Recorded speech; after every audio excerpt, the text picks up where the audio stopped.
क्या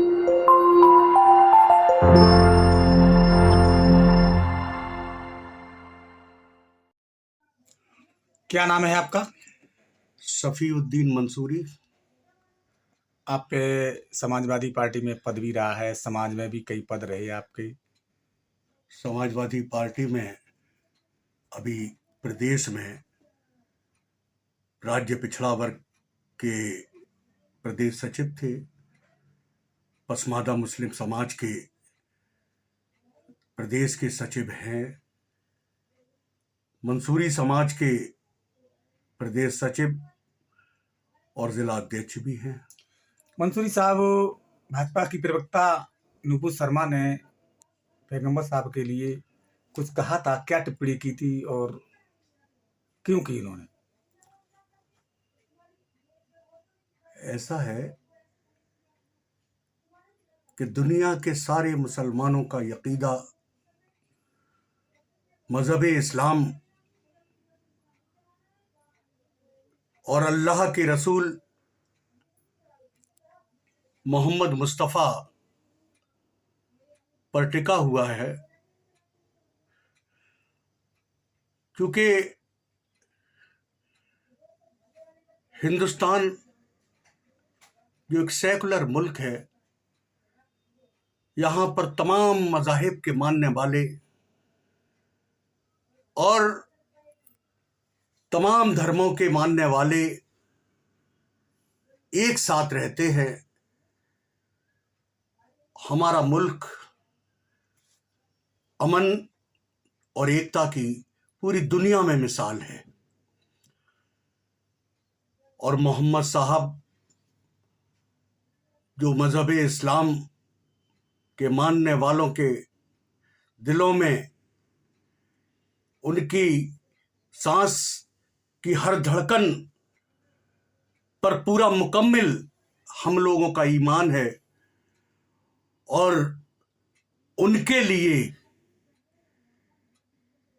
किसी तरीके की कोई बेहुरमती करना, अश्लील शब्दों का प्रयोग करना दुनिया के मुसलमानों के लिए बहुत बड़ा ठेस पहुंचाने का काम करता है। और हजरत मोहम्मद मुस्तफ़ा की शरीक हयात, उनकी पत्नी दुनिया के मुसलमानों की मां है, और हमारी मां को कोई जब बेहुरमती के अल्फाजों से नवाजे, ये शायद दुनिया के किसी बेटे को पसंद नहीं आएगा, क्योंकि आज हिंदुस्तान का सारा मुसलमान नुपुर शर्मा जो राष्ट्रीय प्रवक्ता भारतीय जनता पार्टी की थी, और नवीन जिंदल जो सूबे दिल्ली के प्रवक्ता थे, उन दोनों के खिलाफ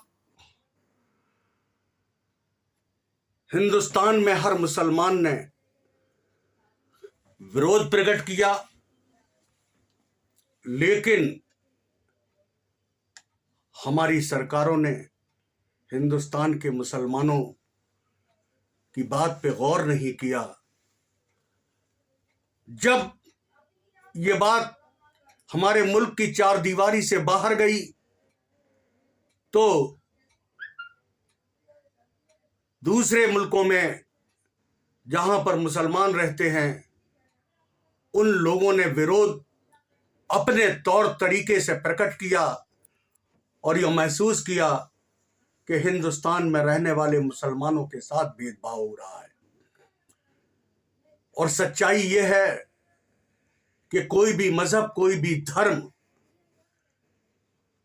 किसी भी देवता को, किसी भी मजहबी रहनुमा को बुराई करने का अधिकार नहीं देता है। मेरी निगाह में अगर कोई मुसलमान दूसरे धर्मों के किसी भी देवी देवता के प्रति अगर ऐसी भावना प्रकट करता है, उसको भी इसी तरह की सजा मिलनी चाहिए। मैं भारतीय जनता पार्टी का शुक्रगुजार हूं कि उन्होंने वक्त रहते उनके ओहदों से हटाकर और ये पैगाम दिया कि हिंदुस्तान एक सेकुलर मुल्क है, लेकिन जो हिंदुस्तान के आईन में धाराएं हैं, उन धाराओं के तहत मुकदमा दर्ज कर और उन्हें जेल की सलाखों में पहुंचाने का काम केंद्र की सरकार करेगी। तभी जाकर भारत का जो एक अपना इतिहास है, चूंकि इन दोनों लोगों की वजह से हमारे मुल्क का सर पूरी दुनिया में शर्म से झुक गया। और यही नहीं, वजीर आजम आली जनाब मोदी साहब को यह कहना पड़ेगा कि हिंदुस्तान की सरजमीन पर किसी भी मजहब और किसी भी धर्म का अनादर करने वालों के लिए कड़ी से कड़ी सजा दी जाएगी, क्योंकि हिंदुस्तान एक ऐसा मुल्क है कि जहां पर भाईचारे के साथ और सिर्फ मुल्क की बहबूदगी के लिए, मुल्क की एकता के लिए, मुल्क की अखंडता के लिए, क्योंकि हमारा मुल्क अनेकता में एकता रखता है। और यहां पर कितनी खूबसूरत मिसाल है कि इस मुल्क में मुल्क की तरक्की के लिए दुआएं की जाती हैं, तो कहीं प्रार्थनाएं की जाती हैं, कहीं पूजाएं की जाती हैं, तो कहीं पर गुरुद्वारों में इबादतें की जाती हैं और चर्च में भी इबादतें की जाती हैं। ऐसे मुल्क में ऐसे सांप्रदायिक बयान देकर हमारे मुल्क की हरी भरी जो गुलदस्ते की जो शक्ल है उसको खराब न करें और हमारा मुल्क एकता के साथ हर पहलू पर आगे बढ़े और महफूज रहे। धन्यवाद। अभी आप लोगों के सामने सपा नेता एवं समाज के नेता शफी मंसूरी जी ने भाजपा प्रवक्ताओं के द्वारा पैगंबर साहब के प्रति अभद्र टिप्पणी पर काफ़ी कुछ कहा है। और उन्होंने कहा है ये जो बीजेपी के लोगों ने सज़ा दी है इनको, ये सज़ा काफ़ी नहीं है, सज़ा और होनी चाहिए और ऐसे लोगों को पार्टी में रहने का कोई अधिकार नहीं है। उनकी बात का ध्यान रखा जाए। मैनपुरी से चंद्रपाल, साक्ष्य की रिपोर्ट।